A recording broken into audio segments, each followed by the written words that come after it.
subscribe.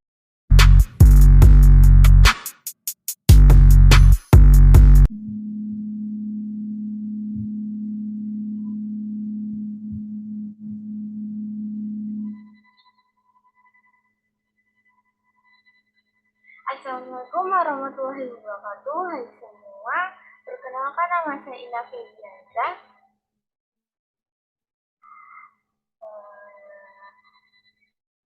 Nama saya Ina Febrianza dengan NIM 21101011, Prodi Administrasi Publik. Rangkuman Sistem Ekonomi Indonesia. Sistem ekonomi memiliki bagian-bagian dan masing-masing bagian. Ekonomi adalah sistem aktivitas manusia yang berhubung dengan produksi, distribusi, pertukaran, dan konsumen barang dan jasa. Sistem ekonomi adalah suatu sistem yang mengatur serta menjalin hubungan ekonomi antara manusia dengan seperangkat kelembagaan dalam suatu tatanan kehidupan. 1. Sistem pemilikan sumber daya atau faktor-faktor produksi. 2. Kebebasan masyarakat untuk berkomunikasi antara satu dengan yang lain. 3. Peran pemerintah dalam mengatur kehidupan ekonomi bangsa. Klasifikasi sistem ekonomi. Sistem ekonomi dapat diklasifikasikan atau dikelompokkan dalam dua kelompok. 1. Berdasarkan mekanisme dan koordinasi. Ada 3. Pertama, sistem ekonomi tradisi. Yang kedua, sistem ekonomi komando. Yang ketiga, sistem ekonomi pasar. 2.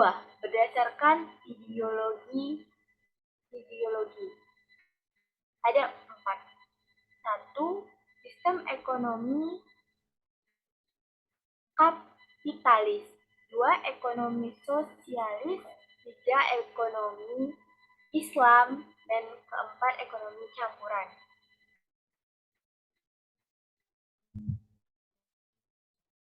Landasan sistem ekonomi Indonesia. Ketertiban pemerintah dalam kehidupan ekonomi dapat dibagi menjadi 3. Pertama, mengubah peraturan-peraturan yang dengan tujuan pokok agar kegiatan ekonomi yang dilakukan berjalan dengan wajar dan tidak merugikan masyarakat. Kedua, menjalankan berbagai kebijakan ekonomi, antara lain kebijakan fiskal dan moneter. 3.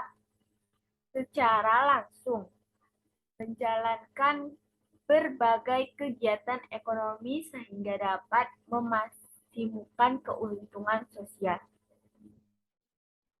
Unsur-unsur ekonomi. 1.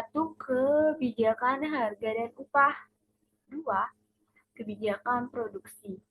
3. Kebijakan perdagangan. 4. Kebijakan sosial. 5. Kebijakan kesepakatan kerja. 6. Kebijakan moneter. 7. Kebijakan keuangan negara dan fiskal. 8. Kebijakan industri.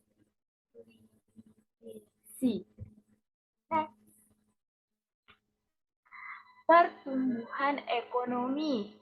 Pertumbuhan ekonomi adalah suatu proses yang menyebabkan pendapat per kapitanya, pendapat masyarakat meningkat dalam jangka panjang.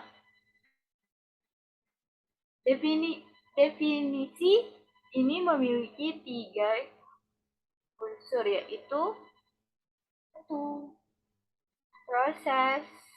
suatu proses yaitu berubah terus-menerus. Kenapa? 2. Usaha untuk meningkatkan pendapatan per kapita. 3. Kenaikan pendapat per kapita berlangsung dalam jangka panjang. Globalisasi ekonomi. Globalisasi perekonomi merupakan suatu proses kegiatan dan perdagangan negara-negara di seluruh menjadi kekuatan pasar yang sangat terintegral tanpa rintangan batas teritorial negara. Globalisasi ekonomi antara lain terdiri dalam bentuk-bentuk berikut. Globalisasi produksi, globalisasi pembiayaan, globalisasi tenaga kerja, globalisasi jaringan informasi, dan terakhir globalisasi perdagangan. Dampak globalisasi ekonomi, ada dampak negatif dan ada dampak positifnya. Kita bakal kasih tahu dampak positifnya. Dampak positifnya, dari aspek permodalan, dari sisi ketersediaan dana dan semakin mudah memperoleh investasi dari luar negeri. Investasi secara langsung seperti pembangunan pabrik antara turut membuka lowongan kerja. Dampak negatifnya, kondisi di mana kapabilitas daya saing yang sangat rendah dan ketidakmampuan Indonesia mengelola persaingan akan menimbulkan mimpi buruk bagi perekonomian negara. Badan usaha milik negara.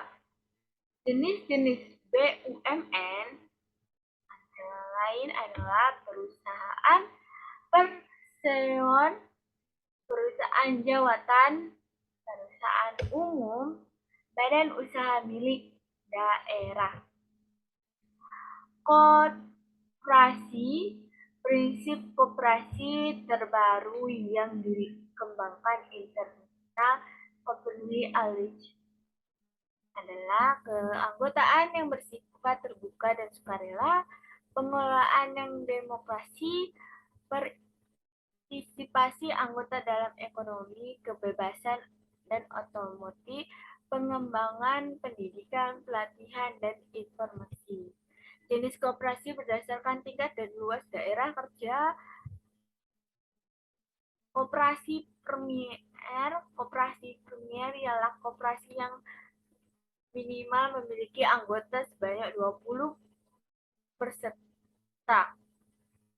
Koperasi sekunder adalah koperasi yang terdiri dari gabungan-gabungan badan-badan koperasi serta memiliki cakupan daerah kerja yang luas dibanding dengan koperasi primer. Sejarah ekonomi kreatif. Ekonomi kreatif adalah kegiatan ekonomi di mana input dan outputnya adalah gagasan.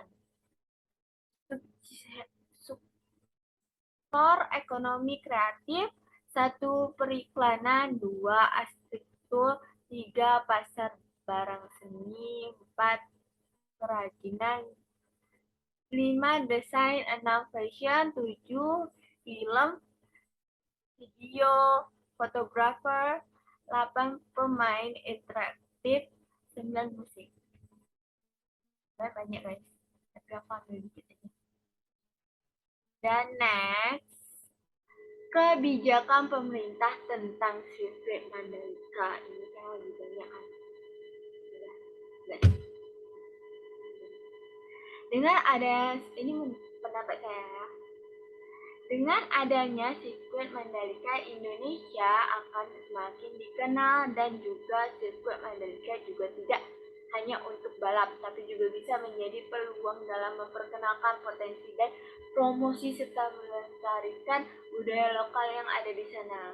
Tidak hanya itu, sirkuit itu menjadi daya tarik untuk warga mancanegara sebagai tempat untuk berlibur Liga ini sudah dijadikan ajang kejuaraan tahun lalu, sangat membanggakan bagi kita. Hal ini menunjukkan bahwa negara kita sudah mulai menunjukkan perkembangan terhadap perubahan globalisasi yang akan maju. Terima kasih. Sekian.